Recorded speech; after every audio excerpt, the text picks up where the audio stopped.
Shabbat Shalom, amados irmãos. Shabbat Shalom. Queridos, porção de número 50, 50ª Parashá, Kitavô, que significa quando entrares. Está em Deuteronômio, Devarim, capítulo 26, a partir do verso 1 até o capítulo 29, verso 9. Começa assim no capítulo 26: ao entrares na terra que Adonai teu Deus te dá por herança, ao possuí-la e nela habitares, tomarás das primícias de todos os frutos do solo que recolheres da terra que te dá Adonai teu Deus, e as porás no cesto, e irás ao lugar que Adonai teu Deus escolher para ti fazer habitar o seu nome. E a partir daqui, queridos, as instruções do Eterno, quando entrares, ou ao entrares, ou seja, vocês terão uma oportunidade. Isso aqui logo após o povo peregrinar por 40 anos no deserto, por causa do aspecto da desobediência. Sempre é por causa da desobediência. Sempre é a nossa vontade que nos prejudica para obtermos as bênçãos que o Eterno tem para nós. Então, queridos, ao entrares, faça isso, ou seja, aqui começa com as primícias da terra, com os dízimos, e aí passamos à exortação à obediência. Essa questão das primícias, de dízimos, nós já estudamos em outras porções.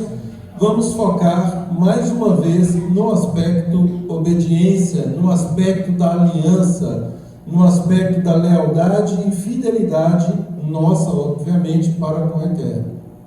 Ou seja, da seriedade que é tomar uma decisão de servir ao Eterno, da seriedade que é fazer parte desta preciosa família.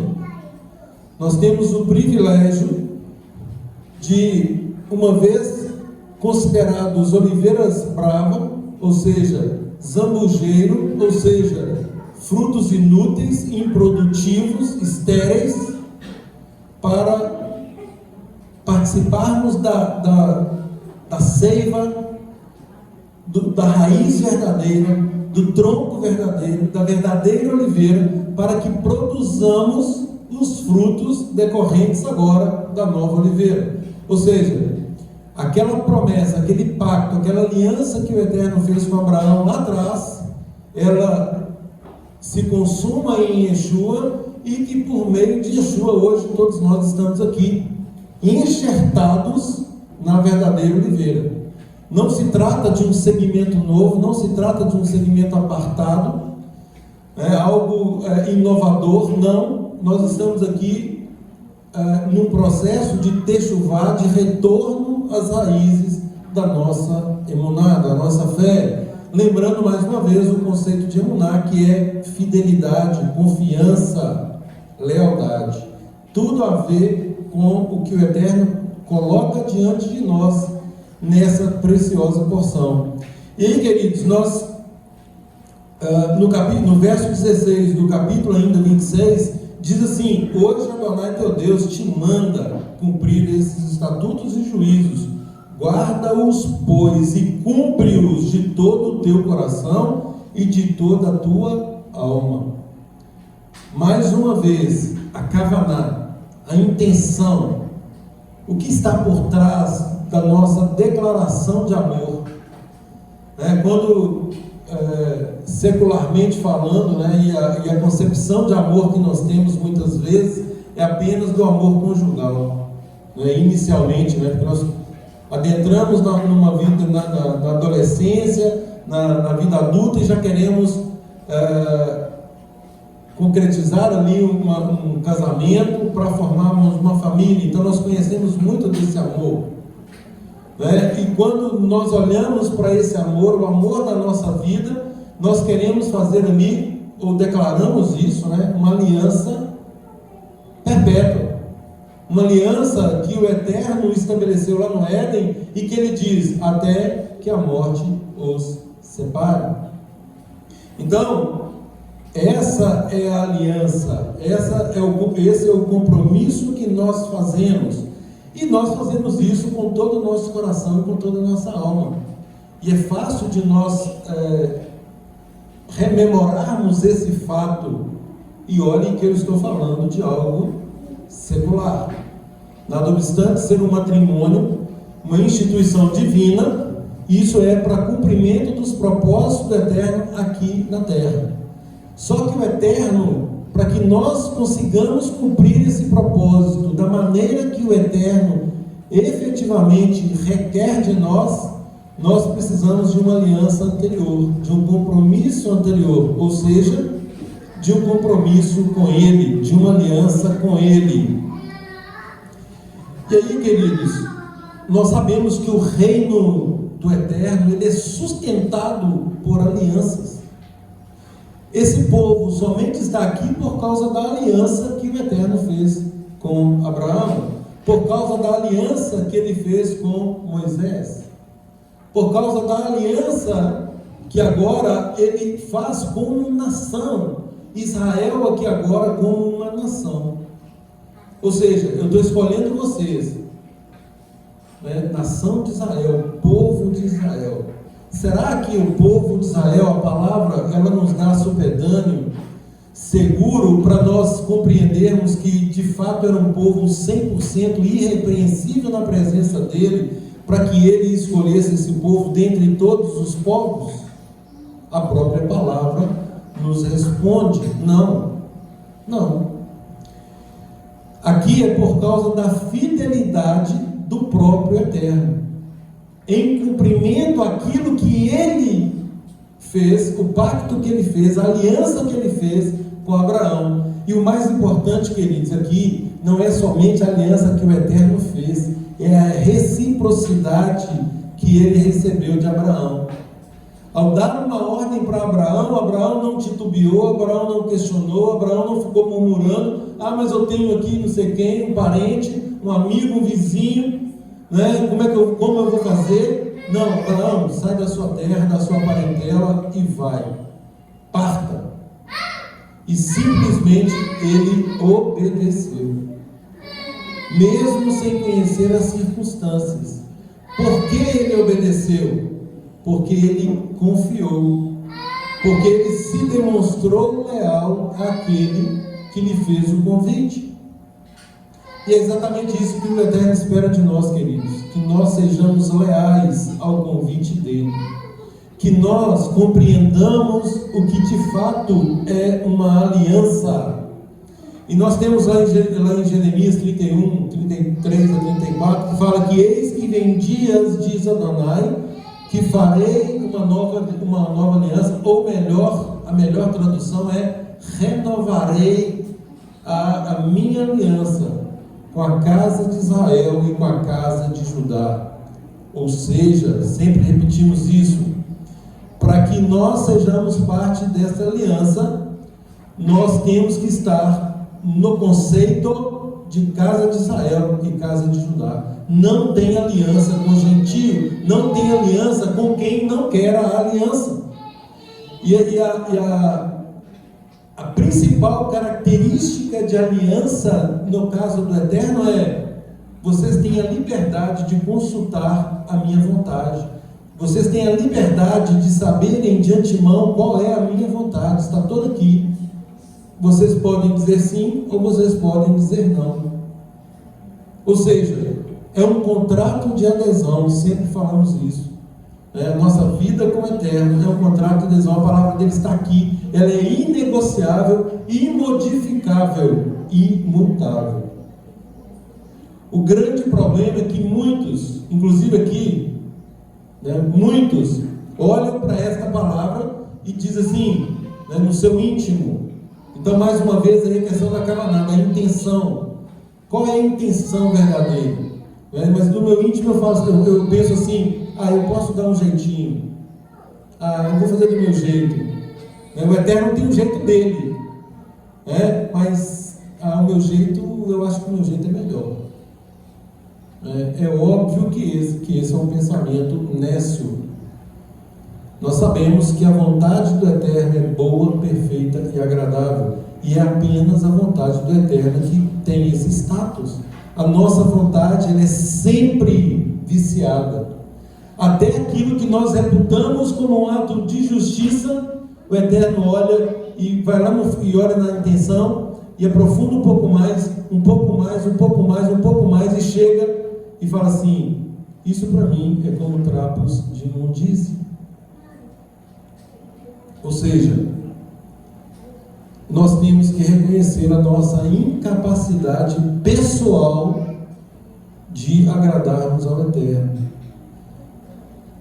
Bom, mas como conseguimos fazer isso então? Se até o mais justo ato que nós assim reputamos, ainda assim ele é considerado como trapos de imundície, como eu consigo agradar ao Eterno? Como eu entro nesta aliança a tal modo que eu tenha plena convicção de que eu estou fazendo o que é certo? Somente por um meio, somente através de Yeshua, somente através de uma vida substituída. Que substituição é essa, afinal? Yeshua nos dá um modelo, ele nos dá um exemplo. E a palavra diz: aquele que diz que permanece nele, esse também deve andar assim como ele andou. E Yeshua fala o tempo todo: eu não vim fazer a minha vontade, e sim a vontade daquele que me enviou. Ou seja, estou apontando para vocês aqui a vontade daquele que me enviou. Eu sou um mensageiro, eu sou um reconciliador, eu serei aquele que justificarei você, desde que você queira viver uma vida assim como eu estou vivendo hoje. Mais uma vez, Yeshua não justifica aquele que não quer obedecer aos mandamentos do Pai. Romanos 2,13, não são os ouvidores da Torá, da lei, que serão justificados, mas os cumpridores da Torá. Ou seja, aqueles que efetivamente têm esse desejo ardente de cumprir, nada obstante todas essas incapacidades que mencionei. Agora, por meio de Yeshua, isso é possível, exatamente pela substituição, e é aí que é o grande entendimento daquilo que Paulo diz. Rabino Shaul fala assim: não vivo eu, mas Yeshua vive em mim. Essa vida que ora vivo, eu vivo pela fidelidade do Filho de Deus.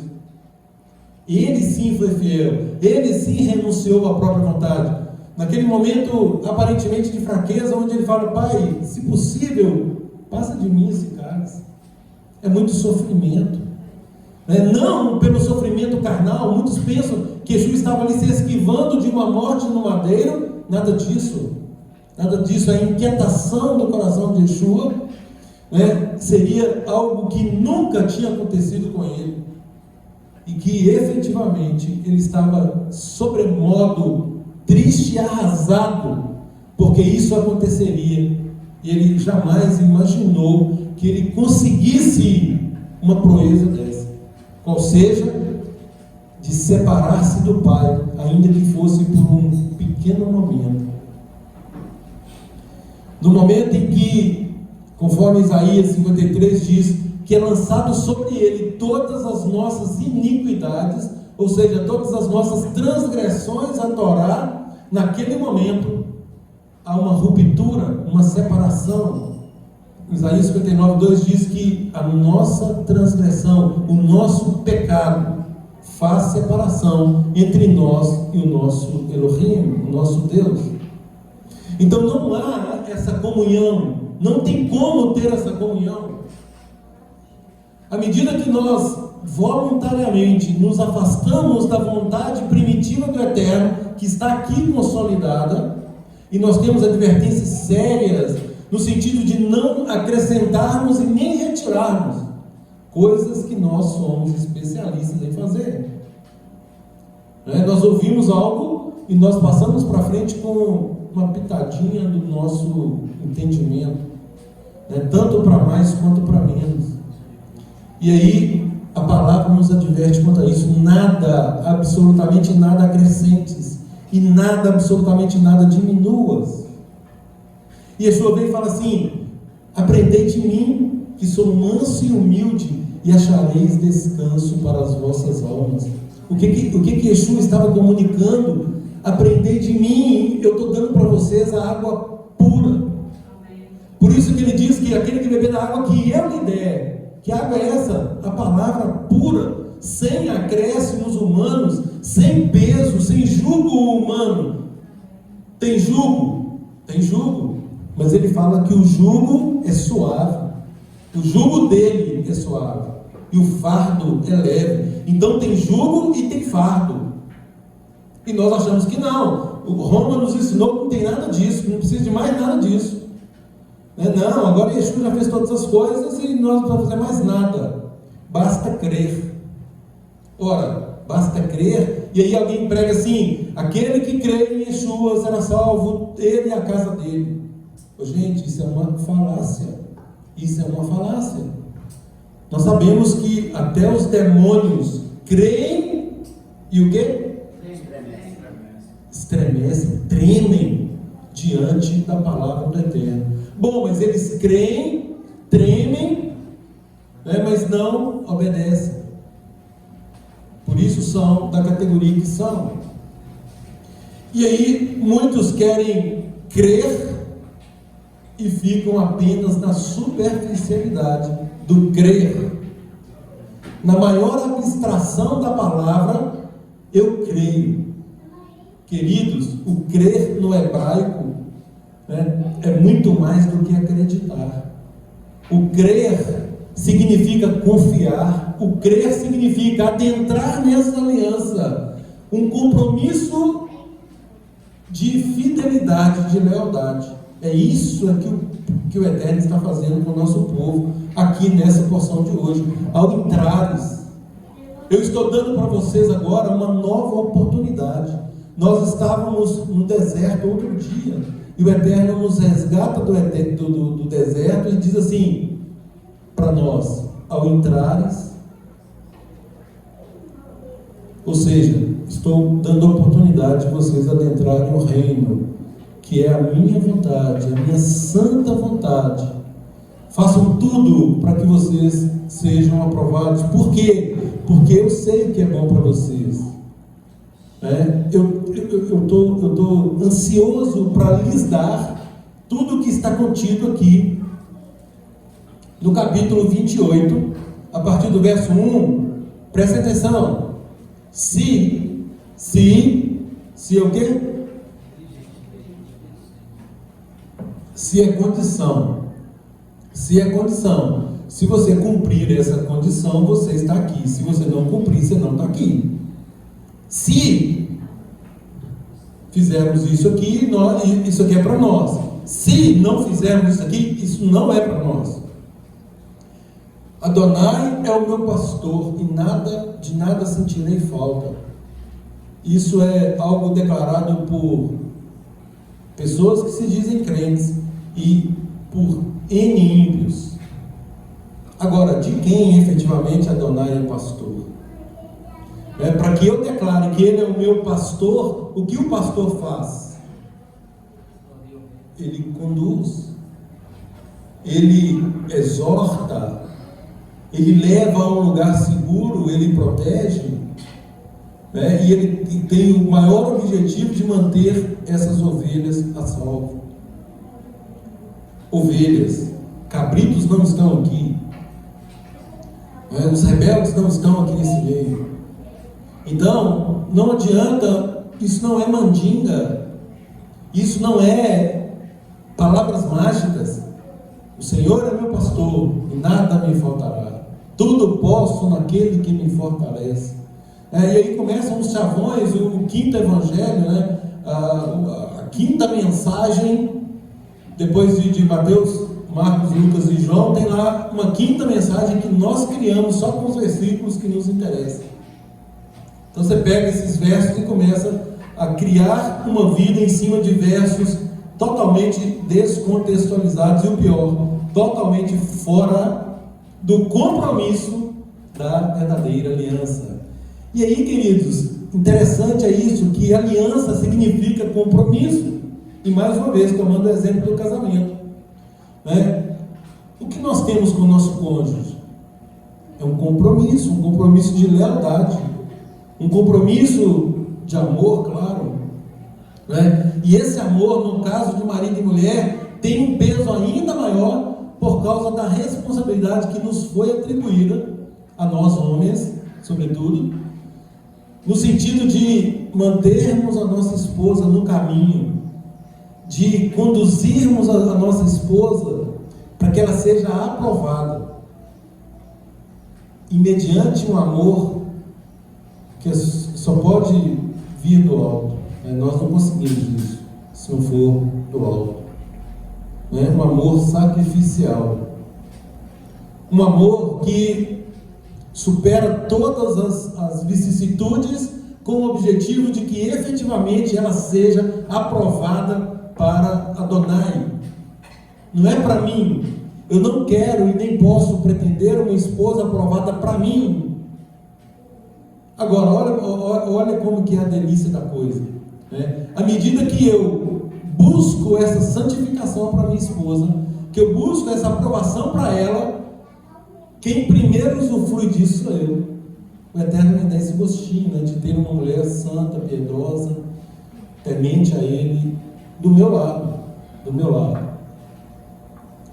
Então, esse é o compromisso que nós fazemos com o nosso cônjuge. E o Eterno espera, e nessa analogia de casamento, né, Ele espera que nós reforcemos esse compromisso com Ele, para que efetivamente nós possamos obter todas as promessas da obediência daquilo que ele coloca diante de nós. Eis que ponho diante de vós as bênçãos e as maldições. Escolham as bênçãos.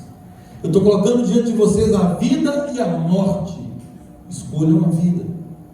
Então aqui no capítulo 28, se atentamente ouvires a voz de Adonai teu Deus.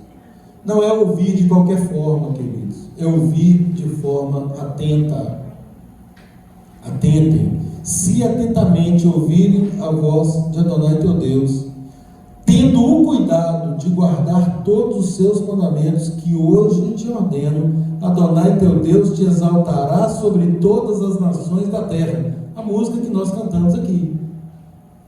Ele nos exaltará sobre todas as nações da terra. Se ouvires a voz de Adonai teu Deus, virão sobre ti e te alcançarão todas estas bênçãos. E aí começam as bênçãos. Bendito serás tu na cidade, bendito será no campo. E vem bênção, vem bênção, vem bênção. São 12 versículos de bênçãos. E aí fala assim: maravilha, nossa, que beleza que é servir o Eterno, todas essas bênçãos. E para por aqui. Só que a partir do verso 15, agora vem a reprimenda, a recompensa da desobediência. Quantos versículos são? Alguém sabe? Já teve curiosidade de olhar? 53 versículos.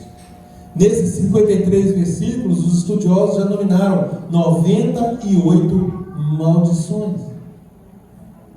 98 maldições. Nós temos aqui 12 versículos de bênçãos e nós temos 53 versículos de maldições. Por quê? Olha aqui, nós compramos um carro e o carro vem assim, velocidade máxima, 180 km por hora.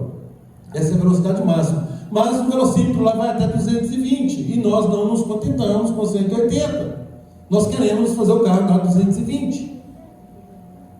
E aí, quando nós ultrapassamos esses limites, por óbvio, nós estamos forçando a máquina e aí nós podemos ser vítimas de nós mesmos, vítimas da nossa vontade de querer fazer muito além do que o próprio fabricante recomenda. E aí nós vamos sofrer as consequências disso. Então o Eterno, ele coloca aqui todas essas maldições. Eu diria, isso aqui são os efeitos colaterais da desobediência. Josley, farmacêutico, Maria Lúcia, da área médica. Um remédio, ele pode ser remédio e ele pode ser um veneno. Vai depender de quê? Da dose. A forma como nós administrarmos isso, ele pode ser uma bênção e ele também pode ser uma maldição. Então aqui, queridos, o Eterno está colocando porque Ele conhece os efeitos colaterais daquilo que nós fazemos, sobretudo porque a nossa natureza, a Yetzer-Hará, a inclinação para o mal, ela sempre aponta para aquele jeitinho todo nosso, né, todo particular, de querer driblar a vontade do nosso Pai. E aí, queridos, Jeremias 31, a partir do 31 até o 34, eis que vem diz Adonai, que farei uma nova aliança com a casa de Israel e com a casa de Judá, não conforme a aliança que fiz com seus pais no dia que os tomei pela mão para tirá-los da terra do Egito, porque eles invalidaram a minha aliança, apesar de eu os haver desposado, diz Adonai. Mas esta é a aliança que farei com a casa de Israel depois daqueles dias, diz Adonai. Porém a minha Torá, a minha lei, é a mesma, gente, não é outra. São essas aqui, ó, decorrentes da obediência e da desobediência, são as mesmas leis. Nada mudou. Falei isso mais cedo, né? Seca-se a erva e murcha a sua flor, mas a palavra de Adonai permanece para sempre. Vocês já pensaram? Eu fico pensando nisso, né? Vocês já pensaram se o Eterno oscilasse na vontade dele? Ora falasse uma coisa e ora outra, assim como nós fazemos? Certamente ninguém conseguiria. É exatamente pela firmeza, pela fidelidade à própria palavra, e aí nós também cantamos hoje, que a palavra dele, ela produz os efeitos para os quais ela foi enviada. Por isso é que Davi se deleitava na palavra, né? Verdadeiramente a alegria, o deleite dele estava em meditar nesta palavra. Qual palavra? A mesma palavra que Yeshua nos apresenta, não é outra palavra. E ele, o próprio Yeshua declara isso textualmente. Essas palavras que eu estou falando para vocês não são minhas, mas são do meu Pai que me enviou. Ou seja, quando ele diz que ele dele mesmo nada pode fazer, isso significa que ele dele mesmo nada pode fazer. Significando o quê? Que nós de nós mesmos nada podemos fazer. Mas agora, mediante Yeshua, que cumpriu o pacto, que cumpriu a aliança, que nos habilita para essa nova aliança, é uma aliança agora de colocação da Torá no nosso coração. Aí sim, agora nós temos condições de cumprir. E é por isso que ele fala, né? Sem mim nada podeis fazer. Não tentem, não tentem. Sem mim, se me colocarem de lado, vocês vão se dar mal. É por isso que lá em Hebreus diz, queridos, que aqueles que conheceram os planos de Deus, né?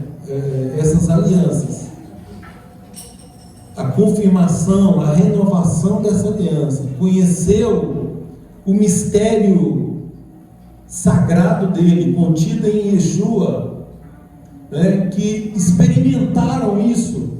Ou seja, Yeshua me justifica e Yeshua me reconcilia. A palavra diz que o Eterno estava em Yeshua reconciliando consigo o mundo, nos dando aí o ministério da reconciliação. E aqueles que experimentam isso e negam depois, e o negam, tiram Yeshua, colocam ele de lado e falam assim: não, a partir de agora eu não quero mais, né? E aí começam a dizer barbáries acerca dele, né? E a palavra diz o que? Aqueles que experimentaram isso, é impossível, a palavra está dizendo, é impossível renová-los outra vez para arrependimento. Queridos, esse negócio é sério demais, sério demais. Esse é o pecado absolutamente imperdoável. É impossível. Arrependimento, queridos, techuvá, né? Arrependimento é techuvá, mudança de rota, mudança de mente, mudança de comportamento. Pedro fala sobre isso. Apresentai frutos dignos de arrependimento. Não é, eu fiz, eu me arrependo. Ok, a palavra diz, aquele que confessa e deixa, alcança a misericórdia.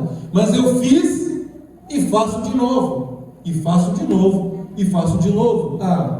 Eu digo que me arrependo e está tudo certo. Nós sabemos que não é bem assim.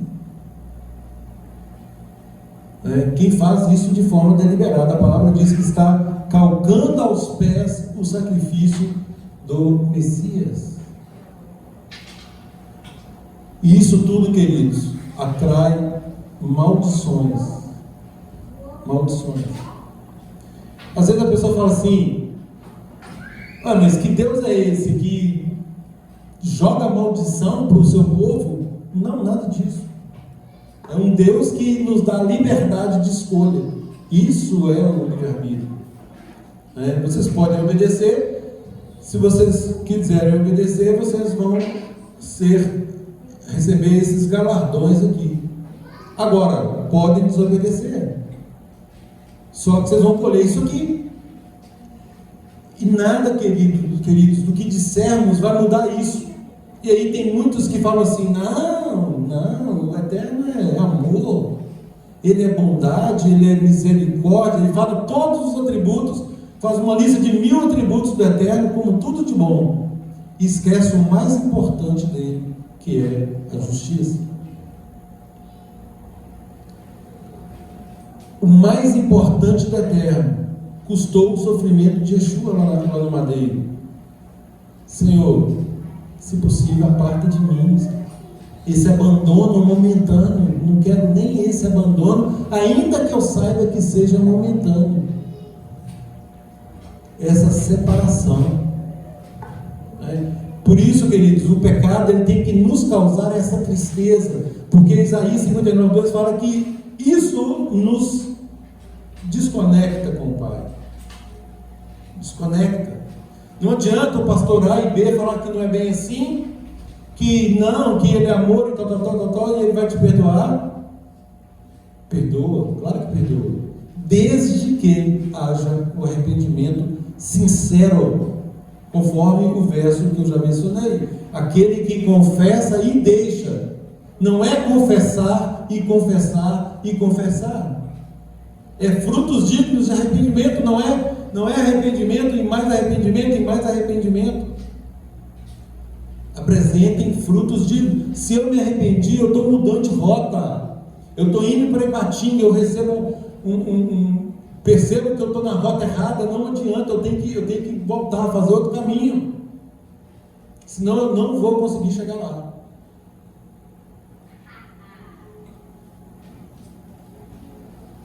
E aí Yeshua se torna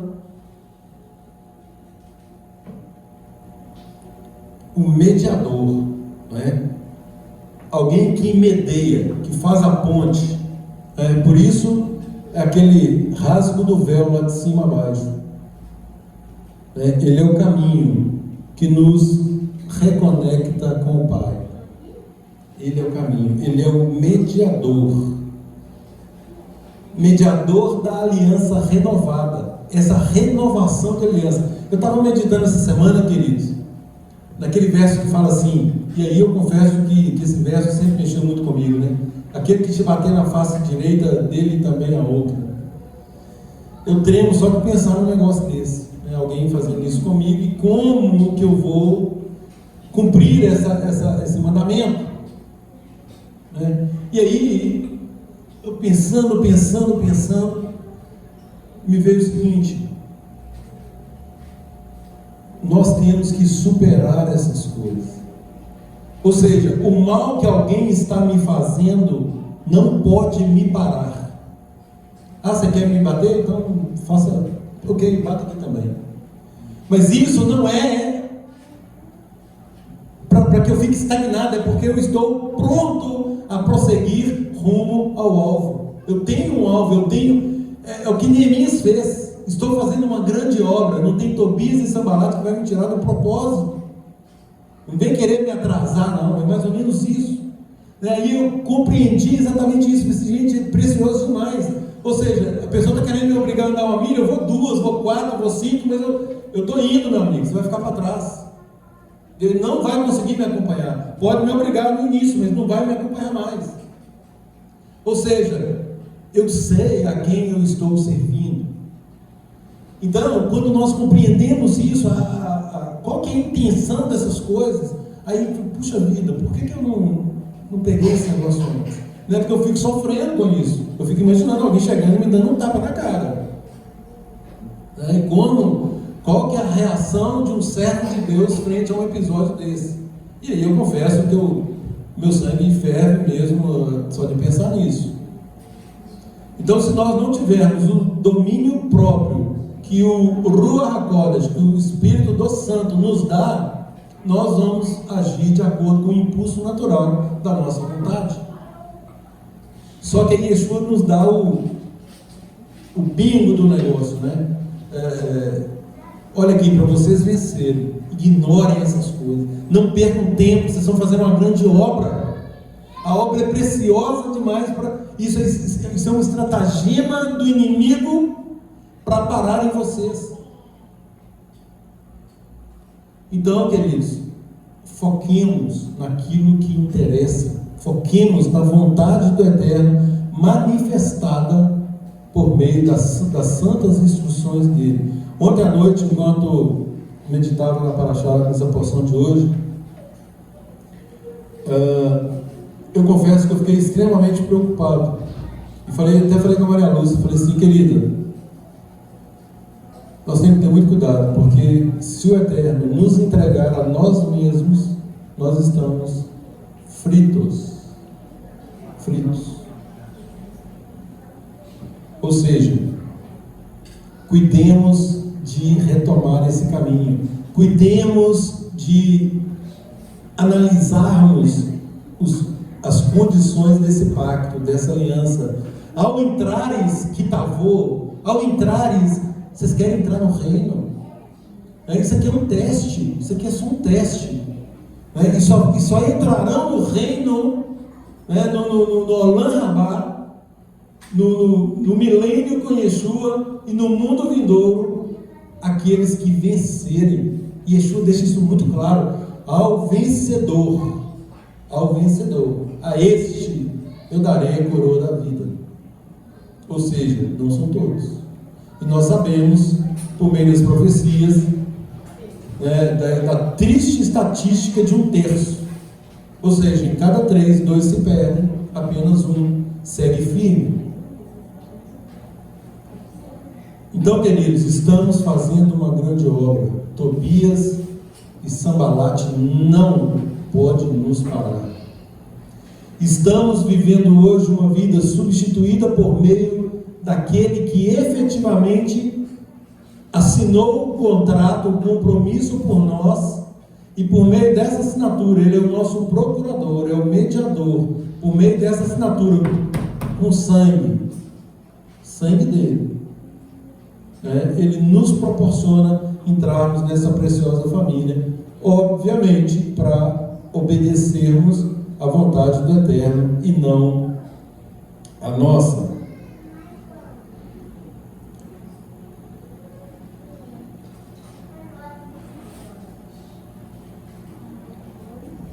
Malaquias 2:2 fala assim: tudo decorrência da desobediência.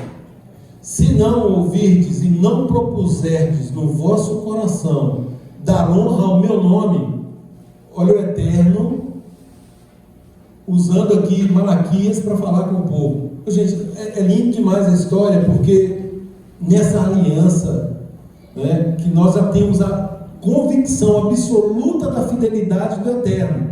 Quando fazemos essa aliança aí mundana não, terrena, melhor dizendo, com o nosso cônjuge, nós ficamos sempre naquela, eu vou ser fiel ao meu cônjuge, será que meu cônjuge será fiel a mim?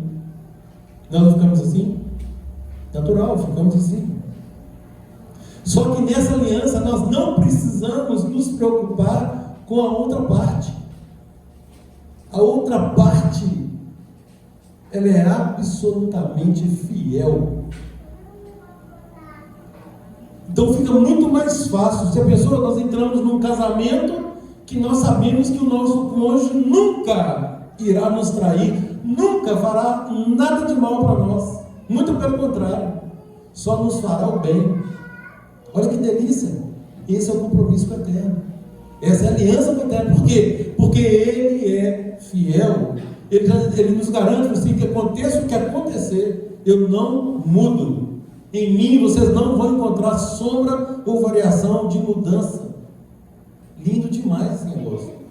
E aí aqui Malaquias está divertindo o povo de novo. E aí o Eterno está assim: voltem para mim, por favor, voltem, arrependam-se, voltem. Se não ouvir, se não propuserdes no vosso coração dar honra ao meu nome, diz Adonai de Sebaot, Adonai dos exércitos, enviarei a maldição contra vós e amaldiçoarei as vossas bênçãos.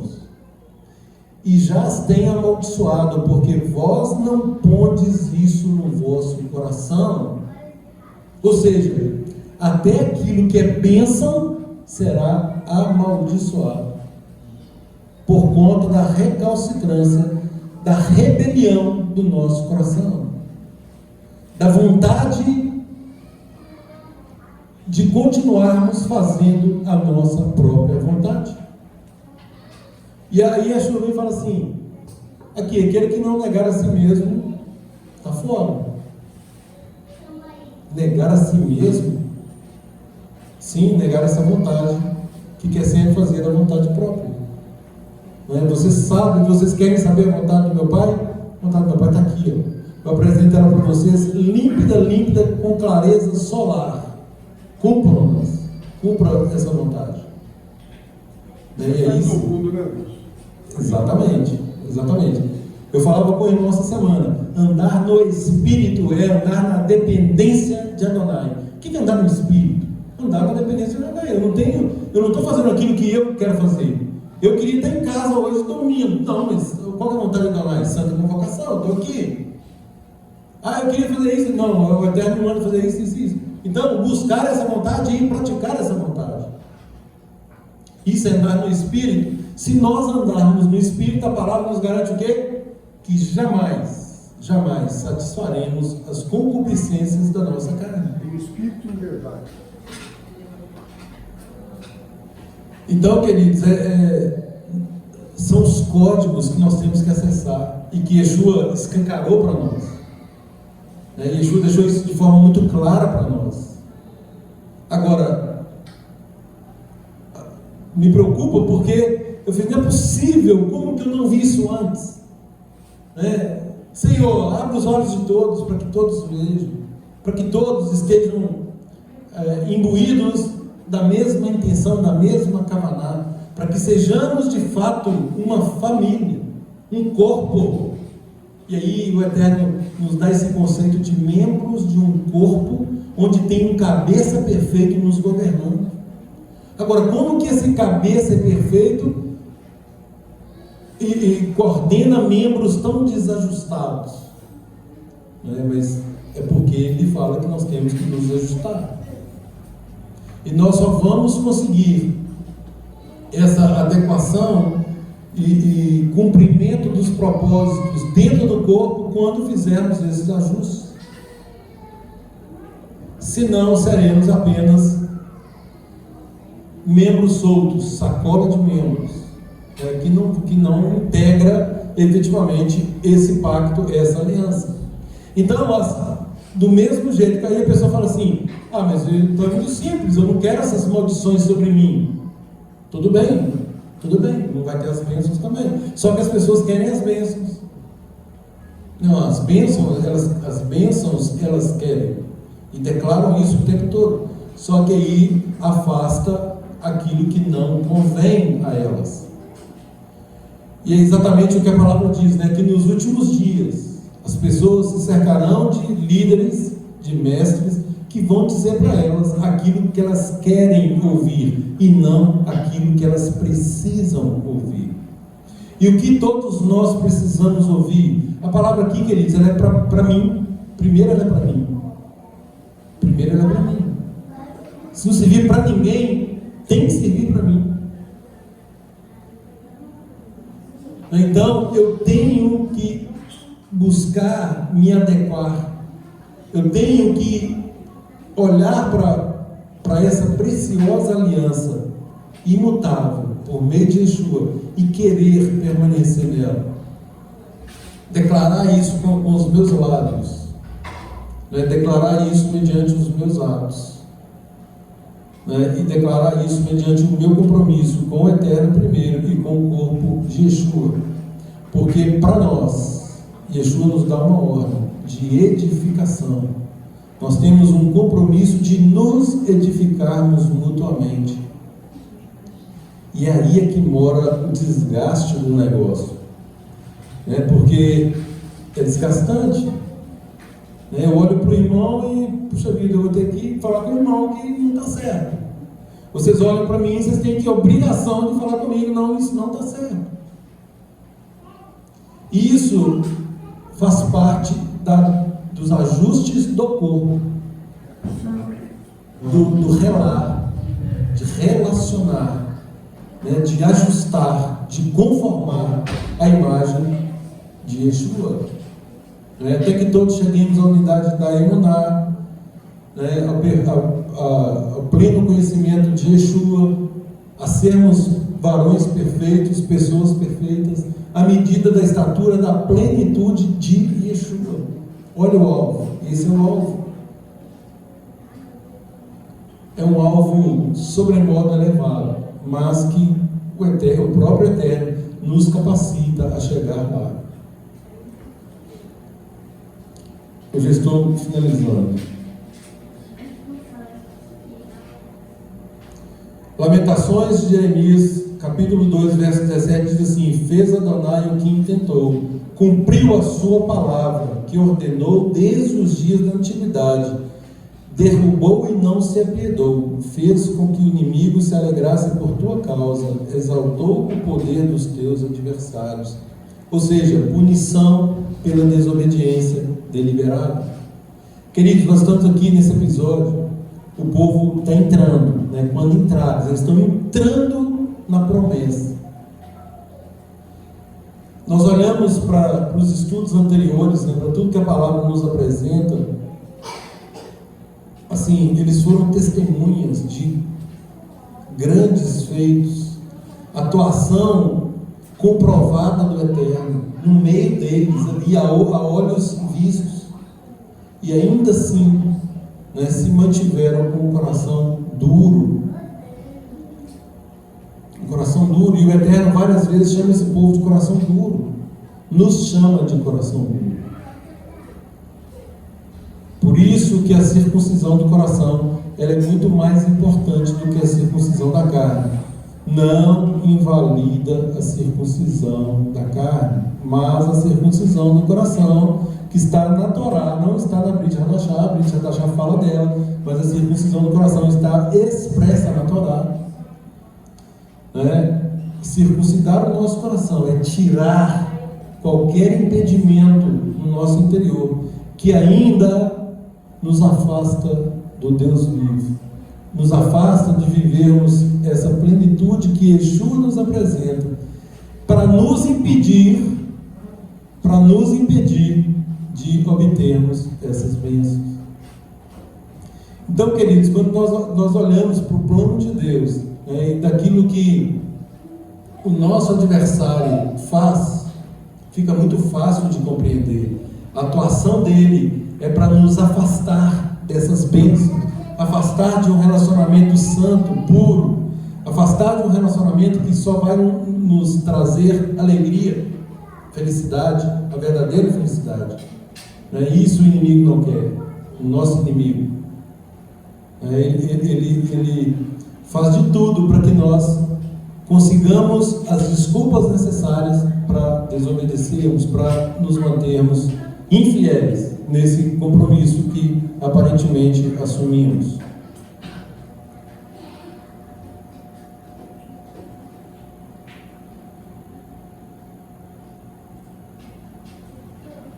Daniel 9, versos 11 a 13, diz assim: sim, todo Israel transgrediu a tua Torá, desviando-se para não obedecer a tua voz. Por isso a maldição, o juramento que está escrito na lei de Moisés, servo de Adonai, se derramou sobre nós, porque pecamos contra Adonai. E aí, queridos, Romanos 2, Haftará de hoje, Romanos 2, versos 8 e 9. Mas a indignação e a ira, ela está sobre os que são contenciosos e desobedientes à verdade, e obedientes à anomia, ou seja, aqueles que escolhem desobedecer. É contrário à Torá? Estou dentro. É um contrassenso, mas o mundo está assim, fazendo exatamente aquilo que é contrário à vontade de Adonai. Eu vi um debate essa semana sobre a questão de família. Gente, a coisa é muito mais terrível do que nós podemos imaginar. Porque nós sabemos que a família ela é a base, é a célula primeira que o Eterno utiliza para cumprir todos os seus propósitos nesse mundo. E aí vem o inimigo e planta uma semente do mal no coração de pessoas nécias, ao ponto deles dizerem que tem que acabar com a família, tem que desestruturar a família. Agora, isso é óbvio, é a estratégia mais inteligente que existe. Se é por meio da família que todas as coisas de Deus se propulsionam, se eu quero dar fim nisso, eu vou na raiz. É exatamente onde eles estão batendo. É por isso que tem muitas famílias se desfacelando. Por quê? Porque se afastam da vontade de Adonai, aquele que nos criou, aquele que sabe efetivamente o que é bom para nós, aquele que diz assim: a minha vontade é boa, perfeita e agradável. Eu falava essa semana com um cliente, compreender que a vontade de Adonai é boa, perfeita e agradável em todas as circunstâncias, todas, porque quando está tudo certo, qualquer um fala isso. Agora, em situações adversas, eu declaro: a vontade de Adonai é boa, perfeita e agradável. A palavra de Adonai diz: todas as coisas cooperam para o bem daqueles que amam a Deus. Opa, eu amo a Deus, então de algum modo você vai cooperar para o meu bem. Você está ficando doido? Um episódio ruim desse aconteceu, e você está declarando isso? Sim, a palavra declara isso. E Ele é fiel. Nesse compromisso, nessa aliança que eu me introduzo, que eu escolhi aderir, eu confio na fidelidade dele, e eu estou fazendo o meu máximo para que eu também me mantenha fiel nesse compromisso e honre com essa aliança até o fim. Queridos, que o Eterno nos abençoe, nos capacite, que possamos efetivamente buscarmos essa preciosa vontade, compreendendo aquilo que Yeshua nos traz como puro, como límpido, como sendo a perfeita vontade de Adonai para a nossa vida. Que assim seja no nosso meio. Shabbat Shalom a todos.